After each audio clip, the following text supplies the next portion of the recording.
waamichi silkii keetillee sirbadha.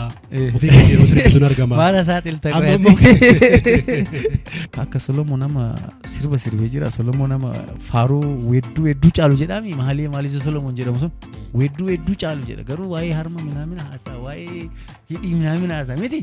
Hidhiin kee baay'ee mi'aa jedhan, harmi kee akkana jedha. Baay'ee bakka nama ho'isa miti. namni si mude jiraa hojjechuu barbaadeen Musliimas, Peentees, Kaatolikis, Ortodoksiis waan hammatu akka Oromoo fakkaatutti hojjechuun barbaada. Fireemii kitaaba qulqulluudhaan jechuudha. Haalduree minaamina kana baay'eetti baay'isuun barbaadu. Macaafni qulqulluun hafuurri Waaqayyoo hafuura keenya wajjin walii galee ilmaan Waaqayyoo ta'uu keenya dhugaa ba'aa jedha. Maal Kiristoos Ilmaan Waaqayyoo jechuudhaaf Waaqa jechuun walitti dhufeenyi isaa gidduu jiru maalidha? akka Itoophiyaatti immoo Itoophiyaan guutuun ijji ishee gara Wallaggaatti ta'a. Maaliif beekumsa haaraa biyya kanarratti fiduu jechuun maraataa jedhamuudhaaf murteeffachuu qabdu. Abdu'aal Laqqwaal siin jechuu danda'u. Namoonni irreechi amantaa waaqa tolfamaati jedhanii yaadan jiru. Ati akka hojjetaa mana sagadaa tokkootti isa kana akkamitti ilaalta? Addaamis waaqeffataadha jedhee namana. Abrahaamis waaqeffataadha jedhee namana. Gooftaan Yesuus Kiristoosis waaqeffataadha jedhee namana. Paawulos faas waaqeffataadha.